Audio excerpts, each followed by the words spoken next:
Et bonjour à tous et bienvenue sur une nouvelle vidéo de la Team Tokar. On est toujours sur le Sword épisode numéro 1 et on passe à la ronde 4. Sur cette ronde, on vous fera peut-être deux vidéos du coup, oui. parce que les deux matchs ont l'air intéressants, enfin la différence des trucs qu'on n'a pas encore vus.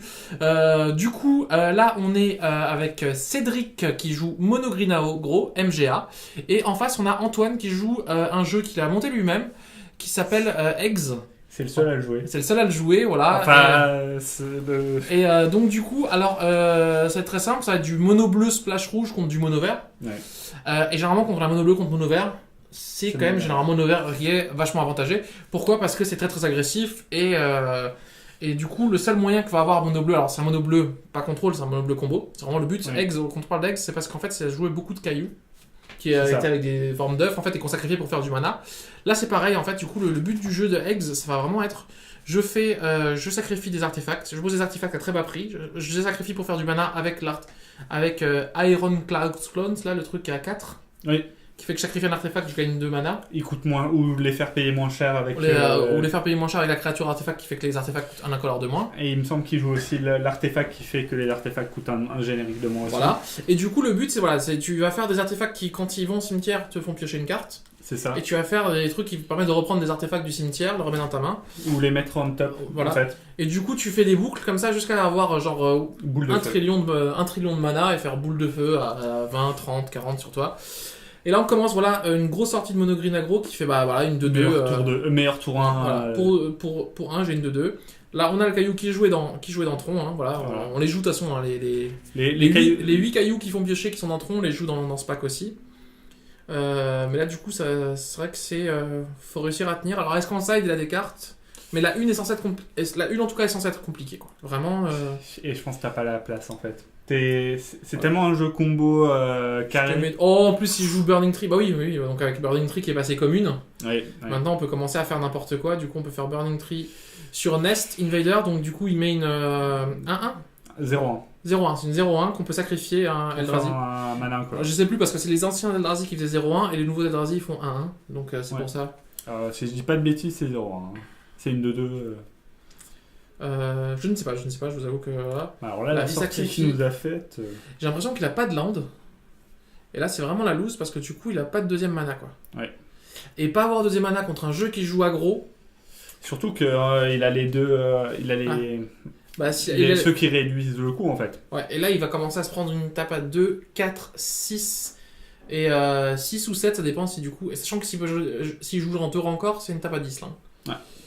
Donc c'est un jeu qui joue bien sûr 4 rankers, c'est c'est un peu compliqué. Alors il hésite, il a essayé d'optimiser. Et c'est vrai que Burning Tree Emissary, dans ce genre de jeu, si t'en as 3 en main, tu peux faire des trucs... Il y a la version mono rouge qui joue Burning Tree Emissary et qui joue du coup le gobelin... Alors là il le sacrifie pour faire un mana en plus, pour avoir 3 mana. C'est l'enchantement qui ont fait en malédiction un joueur. Donc à chaque fois qu'une créature attaque ce joueur, tu mets un marqueur +1/+1 sur cette créature. Voilà, donc du coup là c'est une tape à 9 quand même. Hein. Ouais. Et ça veut dire prochain tour t'es mort en fait. Ouais. Voilà, parce que prochain tour je tape à 12 quand même. Voilà, donc là on est sur un kill tour 4, hein, on est d'accord ? Il a pas eu son troisième land. Ouais. On est sur un kill tour 4. Lui il a enfin eu son deuxième land, mais du coup c'est un tour trop tard parce que du coup s'il l'avait un tour avant, il aurait peut-être pu commencer à faire... Là, il a perdu. Ouais, parce que du coup, il pouvait poser le premier, il posait le deuxième avec un bleu, et commencer à faire des... 1, 2, 3... Tu vois, il peut poser plein de choses. En fait, il aurait fallu un land plus tôt, et il avait... Ouais. Et un land plus tôt, il aurait pu essayer de faire des choses, là. Hein. En fait, il avait l'artefact qui te permet de sacrifier tes artefacts. Ouais, et du coup, là, il partait... il pouvait pas... Le jeu peut partir... Ouh là là, il y a Ranker, là. Et là, je pense que Ranker, c'est la fin, parce que du coup, ça permet d'avoir le piétinement. Ouais. Et là, du coup, c'est fini. Voilà, là, c'est fini, parce que du coup, t'en bloques 1, l'autre te met 5, 6, 7, 8, 9, 10, et c'est voilà. Voilà, vous voyez une partie qui est vraiment à sens unique. Alors, c'est vrai qu'il y a eu ce petit Manades qui, du coup, a peut-être... Parce que comme dit, le jeu combo peut partir. Oui, et c'est vraiment impressionnant à quel point il peut partir vite.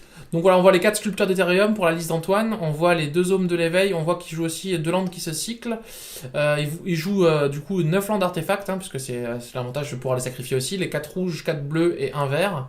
les babioles du conjurateur, les sphères, les étoiles, les prismes prophétiques, tous ces trucs qu'il fait piocher, plus le Wellspring, hein, parce que c'est pareil, tu le poses, il pioche, tu sacrifies.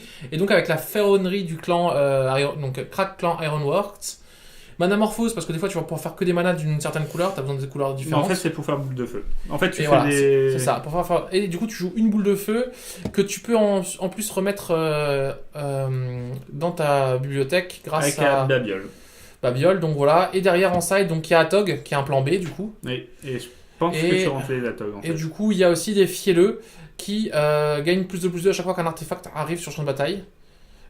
Et le lame-point saisissable. Du coup, en fait, il y a un side avec 12 créatures pour partir en plan beaucoup plus créatures et pas boule de feu. Je pense que ça sera le plan. Hein, là. Et j'ai l'impression que ça va être le plan, à moins que tu veux essayer de partir plus vite que lui il t'agresse, mais je suis pas sûr que ce soit une bonne idée. Ouais, là c'est vraiment du coup jeu très intéressant. Hein. De toute façon, vous aurez sûrement les decklists sur la vidéo. On regarde de l'autre côté le monogreen aggro de Cédric, du coup, qui, avec donc indolent des fosses, hein, avec soif de sang, les rangers Kyrionnais qui nous permettent de dégager des créatures en remontant une forêt, du coup, permet de jouer 18 forêts. La mana base, très très simple, on veut aucun land qui arrive dégagé. Les envahisseurs de nid, voilà, donc c'était bien une 0-1. Les Screech aussi, les 4 émissaires, les 4 rankers, les 3 malédictions qui sont donc les 3 Enko. Avec et 2 dislocations qui sont les Enko 5 et 4 et 5 qui font beaucoup penser à Monogreen Stompy en fait en moderne. Oui. En side, on voit qu'il a des contre le jeu, il a quoi? Des sabotages jubilatoires qui va peut-être rentrer. Oui, je pense. Qui me permettent de détruire un artefact ou un enchantement. Et des reliques de Progenitus. Oui. Donc, mais après, je sais pas s'il sait que il a eu des babioles, donc normalement il peut les rentrer. Et après, des thermokarsts qui peuvent détruire un terrain. Je suis pas sûr que ce soit une bonne idée, ça, forcément. Mais en tout cas, je pense qu'il y aura voilà, peut-être relique. Donc on voit qu'il a rentré la vie continue. Le truc qui permet de gagner 8 si une créature est morte, ou 4 sinon le nouveau sort qui est sorti. Ouais, très bon. Très très bon. Hein, parce que du coup, si on n'a pas des créatures à 4, il y avait nourrir le clan, mais ça... Et en plus, il y a les Eldrazi qu'on peut sacrifier. Enfin... Voilà. Donc vraiment... Ouais, vraiment, le match-up est difficile. Hein. Le match-up est très très difficile. C'est comme ça aussi, des fois, Magic, c'est des match-ups qui sont compliqués. Et tu peux pas commencer à rentrer 15 cartes de side pour ce match-up-là. Oui. Parce que tu sais qu'il est compliqué. Après, la force de combo, c'est que des fois, si t'as pas tué avant le tour 3-4, toi tu pars en combo.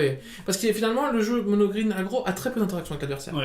C'est peut-être pour ça qu'en fait j'ai dit il devrait partir sur le plan créature, mais je suis pas sûr forcément, tu vois. On se pose la question, mais des fois tu te dis juste s'il me fait pas une sortie trop pétée, moi je pars en combo en mode je m'en bats les steaks, tu vas pas pouvoir me disrupt. Mais ouais, il a pas rentré les créatures.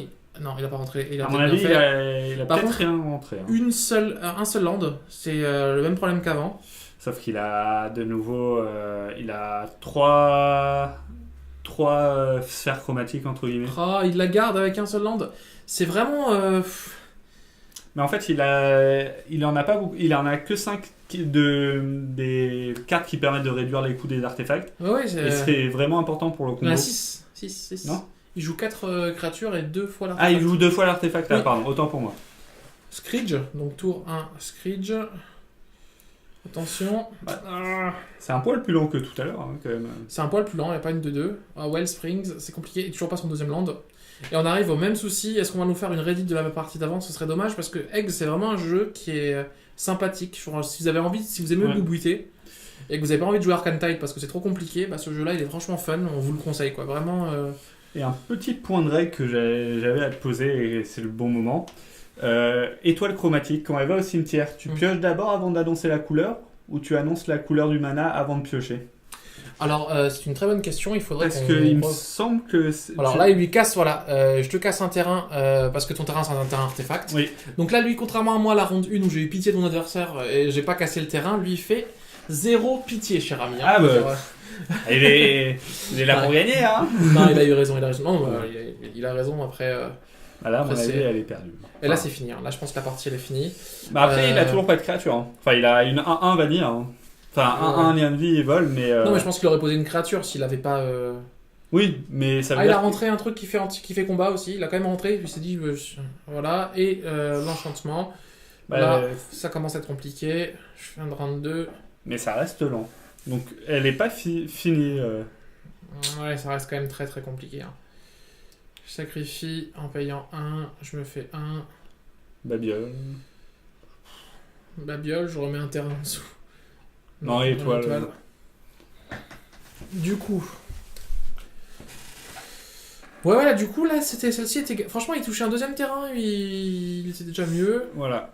Là, il y a un petit peu mana floute du côté de. Bon, par contre, ça commence à taper à 5 et gagner 5. Et là, le problème, c'est que quand tu commences à gagner 5, c'est un peu compliqué de mettre des dégâts quand tu veux tuer à la boule de feu. Mais en fait, aussi, boule de feu, des fois, il peut pas la faire à mana infini. Ouais, c'est donc, ça. des fois, il doit compter le mana et tout. Ça dépend des fois, en fait. Voilà. Donc là, hop. Et il commence à avoir une deuxième créature.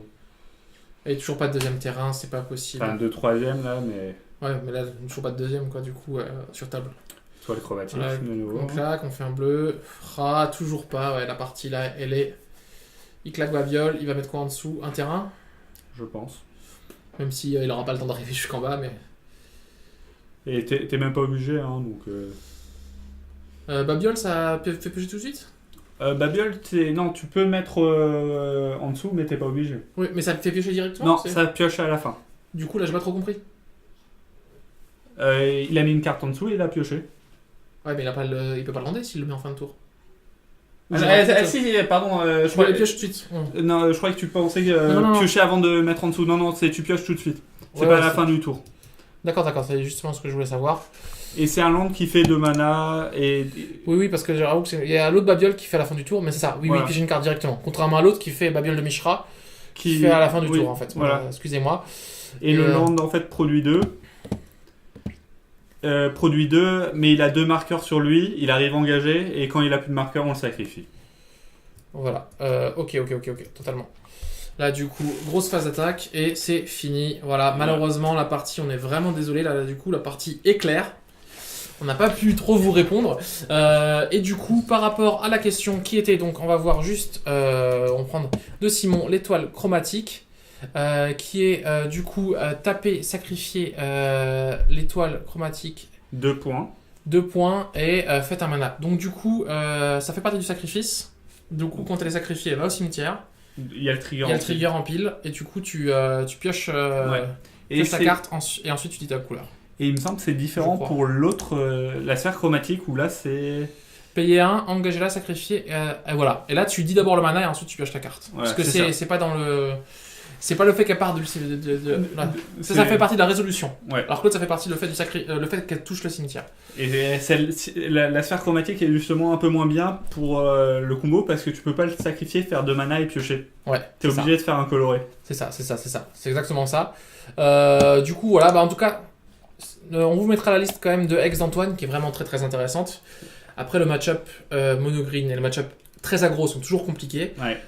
Après, voilà, mono-green, c'est un bon deck. Je veux dire, Cédric, c'est un joueur de Peasant qui a aussi. C'est 2 joueurs de Peasant qui jouent en paysan depuis un petit bout de temps. Ils ont certains bagages. Vous les verrez souvent sur un petit top 8, je veux dire, dans des tops. Si vous tapez.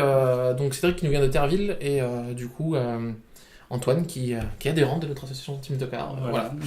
Sur ce, on vous dit du coup à très vite pour une prochaine vidéo qui sera de nouveau de la ronde 4 du coup, vu que celle-ci était du coup très courte et que l'autre est aussi intéressante, c'était 2 vidéos intéressantes. Donc comme d'habitude, n'hésitez pas à partager, à liker, à commenter et à très bientôt pour une autre vidéo.